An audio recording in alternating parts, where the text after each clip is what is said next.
Hello, আসসালামু আলাইকুম। আজকে আপনাদের দেখাবো বিয়ে বাড়িতে কিভাবে চিংড়ি মাছকে ফ্রাই করে। বিয়ের অনুষ্ঠানগুলোতে আমরা বেশিরভাগ সময় এই চিংড়ি ফ্রাইটা খেয়ে থাকি।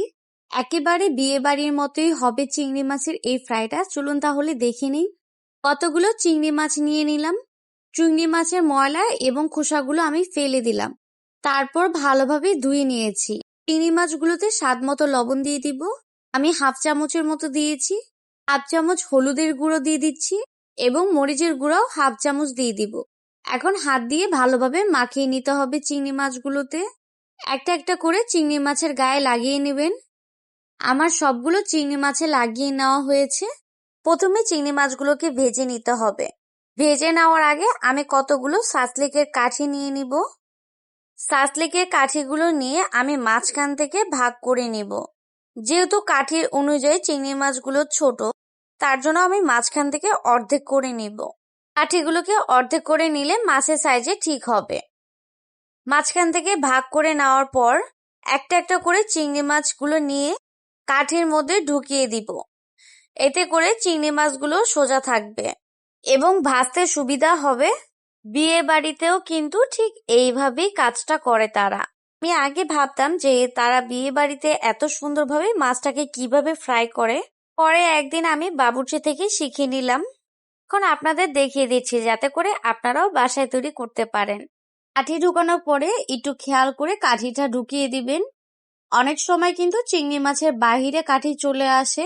কাঠিগুলোকে এমন ভাবে ঢুকাতে হবে যেন চিংড়ি মাছগুলো বরাবর সোজার মতো থাকে। সবগুলো কাঠি চিংড়ি মাছের মধ্যে ঢুকিয়ে নেওয়া শেষ। এখন চিংড়ি মাছগুলোকে আমি ভেজে নিব। তার জন্য একটা ফ্রাই প্যান বসিয়ে দিলাম। ফ্রাই প্যানে সামান্য পরিমাণ তেল দিয়ে দিব। তেল দিয়ে একটা একটা করে চিংড়ি মাছগুলো ছেড়ে দিব। মাছ কিন্তু ভাজতে বেশি সময় লাগে না, খুব তাড়াতাড়ি কিন্তু চিংড়ি মাছগুলো ভাজা হয়ে যায়। কিছুক্ষণ রেখে তারপর আমি চিংড়ি মাছগুলোকে উল্টিয়ে দিব। উল্টিয়ে দেওয়ার পর কিছুক্ষণ রেখে আমি চিংড়ি মাছগুলোকে উঠিয়ে নিব। উঠিয়ে আমি একটা বাটিতে তুলে নিচ্ছি। বাকিগুলো আমি সেম ভাবে ভেজে নিব। চিংড়ি মাছগুলো আগে একটু ভেজে নিচ্ছি যাতে পরবর্তীতে আবার ভাজার সময় বেশি করে ভাজতে না হয়। তার জন্য সবগুলো চিংড়ি মাছ আগে আমি ভেজে নিয়েছি। চিংড়ি মাছগুলো ভাজা হলে মেইন যে কাজটা চিংড়ি মাছের সেটা এখন আমি করে নিব, যেটার জন্য বিয়ে বাড়িতে চিংড়ি মাছের ফ্রাইটা একেবারে নাম করেছে। একটা বলে আদা রসুন বাটা দিয়ে দিলাম। আদা এবং রসুন বাটা মিলিয়ে হাফ চামচ দিয়ে দিচ্ছি। হাফ চামচ হলুদের গুঁড়া, হাফ চামচ মরিচের গুঁড়া, 1 চামচ জিরার গুঁড়া, চামচ গরম মশলার গুঁড়া, 1 চামচ ধনিয়ার গুঁড়া দিয়ে দিব। আর দিয়ে দিব সামান্য পরিমাণ লবণ। লবণটা একটু বুঝে দিবেন যেহেতু আমরা চিংড়ি মাছে আগে ব্যবহার করেছি। এখানে ময়দাটা ব্যবহার করতে হবে, তার জন্য আমি 1 কাপ ময়দা দিয়ে দিব। 1 কাপ ময়দার জন্য আমি হাফ কাপ পরিমাণ পানি দিয়ে দিব। পানি দিয়ে হাত দিয়ে ভালোভাবে গুলিয়ে নিতে হবে। আমি প্রথমে সামান্য পানি দিয়ে গুলিয়ে নিচ্ছি কারণ ব্যাটারটা কিন্তু পাতলা করা যাবে না, ঘন করে গুলিয়ে নিতে হবে। তার জন্য যারা একেবারে পানির পরিমাণটা বুঝবেন না তারা সামান্য পরিমাণ দিয়ে গুলিয়ে নেবেন। তারপর যদি আবার পানি লাগে তাহলে আবার একটু পানি দিয়ে নেবেন। আর দিয়ে দিব একটি ডিম। এখানে ডিমটা অবশ্যই ব্যবহার করার চেষ্টা করবেন। ডিম দিয়ে এখন ভালোভাবে মিশিয়ে নিচ্ছি। ব্যাটারটাকে একেবারে ঘন করে গুলিয়ে নিতে হবে। আমার গুলানো শেষ, দেখেই বুঝতে পারছেন কত ঘন হয়েছে। এখন যে চিংড়ি মাছগুলো আমি ভেজেছিলাম সেই চিংড়ি মাছগুলো এই ব্যাটারের মধ্যে দিয়ে দিব। একটা একটা করে দিয়ে দিচ্ছি। তারপর চিংড়ি মাছগুলো ভালোভাবে মাখিয়ে নিতে হবে। ঘনত্বর কারণে কিন্তু চিংড়ি মাছের গায়ে লেগে থাকবে ব্যাটারটা। যদি কোনো কারণে পাতলা হয়ে যায় তাহলে আপনারা আরেকটু ময়দা দিয়ে নেবেন। এখন ভালোভাবে আমি মাখিয়ে নিচ্ছি। একটা একটা করে চিংড়ি মাছের গায়ে লাগিয়ে দিচ্ছি যাতে করে সুন্দরভাবে লেগে থাকে। চিংড়ি মাছগুলো মাখিয়ে আমি 5 মিনিটের মতো রেখে দিব। 5 মিনিটের মতো রাখতে দিয়ে আমি এখন আরেকটা কাজ করে নিব। আমি টোস্টের গুঁড়া করে নিব। তার জন্য আমি কতগুলো টোস্ট বিস্কুট নিয়ে নিব এবং এগুলোকে গুঁড়ো করে নিব। বিস্কুটগুলোকে কিন্তু পাটায় বেটে নেবেন। ব্লেন্ডারে ব্লেন্ড করতে যাবেন না, তাহলে কিন্তু একেবারে মিহিন হয়ে যাবে। পাটায় বেটে নিলে এরকম একটু দানা দানা বেশি থাকবে। 5 মিনিট হয়ে গেলে চিংড়ি মাছগুলো আমি নিয়ে একটা একটা করে বিস্কুটের গুঁড়ার গায়ে লাগিয়ে দিব।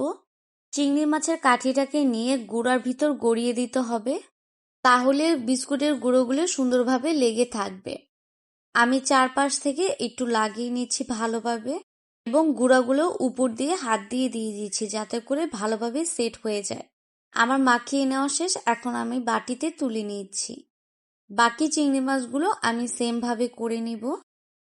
কাঠিটাকে একটু ঘুরিয়ে দিলে কিন্তু গুঁড়াগুলো লেগে যাবে। আমি গুঁড়াগুলো একটু উপর দিয়ে দিয়ে দিলাম। এখন বাটিতে তুলে নিব। সবগুলো মাছকে আমি এইভাবেই তৈরি করে নিব। আমার সবগুলো বানানো শেষ, এখন আমি ভেজে নেব। যেহেতু আমি চিংড়ি মাছগুলো আগে ভেজে নিয়েছি তার জন্য কিন্তু এত বেশি সময় লাগবে না। এখন একটা ফ্রাই প্যান বসিয়ে দিয়েছি এবং তেল দিয়েছি সামান্য পরিমাণে। তেলটা গরম হলে একটা একটা করে আমি চিংড়ি মাছগুলো ছেড়ে দিব এবং কিছুক্ষণ রেখে আমি উল্টিয়ে দিব। যেহেতু বিস্কুটের গুঁড়া তার জন্য বেশি সময় রাখলে কিন্তু পুড়ে যাবে। একটু লাল লাল হয়ে গেলে আমি উল্টিয়ে দিব। উল্টিয়ে আমি কিছুক্ষণ রেখে লাল লাল করে ভেজে নেব।